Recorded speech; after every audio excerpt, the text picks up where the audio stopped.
because this is something that doesn't happen simply in Connecticut, but it's happening across the nation and deserves a federal response to this. That's Congressman John Larson as the state continues to investigate the owners of the Concierge Apartments in Rocky Hill. And now some are calling for a federal probe into this real estate giant. As hundreds of people are still in hotels, your reporter Owen Kingsley looks deeper into this company's past and, when pressured by elected officials, what he's found out. Owen?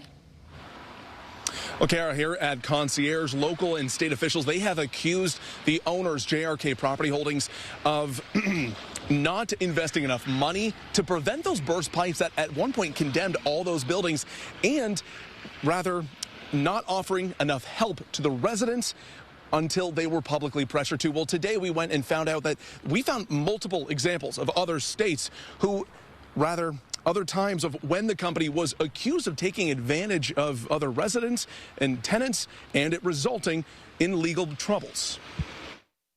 According to data from the National Multifamily Housing Council, J.R.K. Property Holdings is the 50th largest apartment owner with more than 25,000 units in at least 23 states.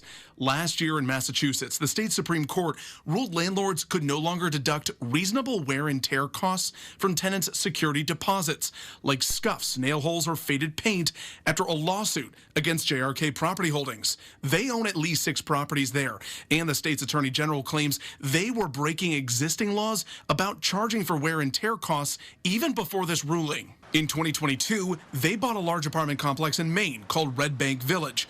Tenants there reported getting letters of significant rent increases between $400 and $600 per month.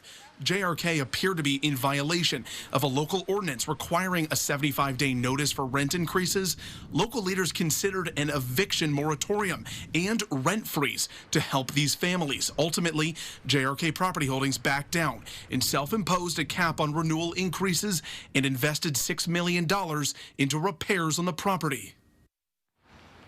We've continued to reach out to J.R.K. Property Holdings and Concierge Management in offering them an opportunity to do an interview. The last communication we've had from them was a statement 2 weeks ago from today, talking mostly about the status of those emergency repairs. Your reporter live in Rocky Hill, I'm Owen Kingsley, Channel 3 Eyewitness News.